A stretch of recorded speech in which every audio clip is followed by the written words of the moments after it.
श्रीराम समर्थ. श्री समर्थ सद्गुरू ब्रह्मचैतन्य महाराज गोंदवलेकर यांची प्रवचने.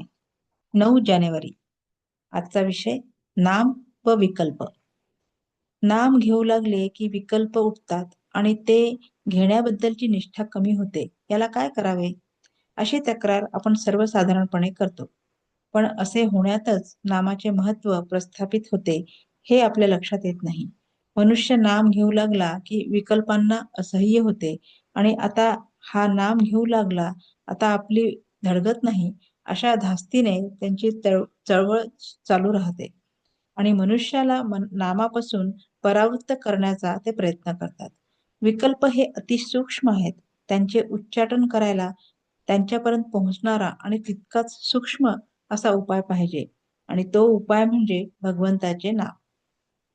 एखाद्या बिळात सर्प शिरला तर त्याला बाहेर काढण्याकरिता त्याच्यापर्यंत पोहोचून त्याला तिथे राहणे असह्य करील असाच उपाय करणे जरूर असते.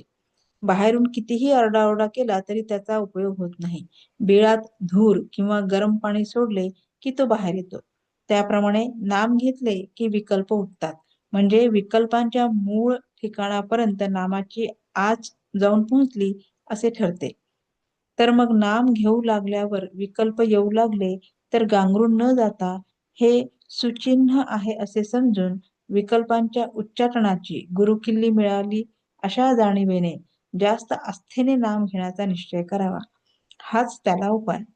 नामाबद्दल सुरुवातीला सर्वांचीच वृत्ती साशंक असते, पण आपण सतत नाम घेत गेल्याने विकल्प कमी होतात.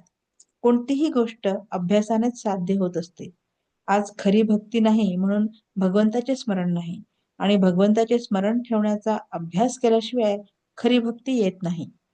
शहाण्या माणसाने उगीच विकल्प न लढविता भगवंताचे स्मरण ठेवायला आरंभ करावा. विकल्प जाऊन भगवंताचे संकल्प उठू लागले की आपले काम झाले. आपण रस्त्याने चाललो की नको ती माणसे भेटायचीच, पण आपण आपले चालणे चालू ठेवावे. तसे विकल्प आले तरी आपण आपले काम सोडू नये.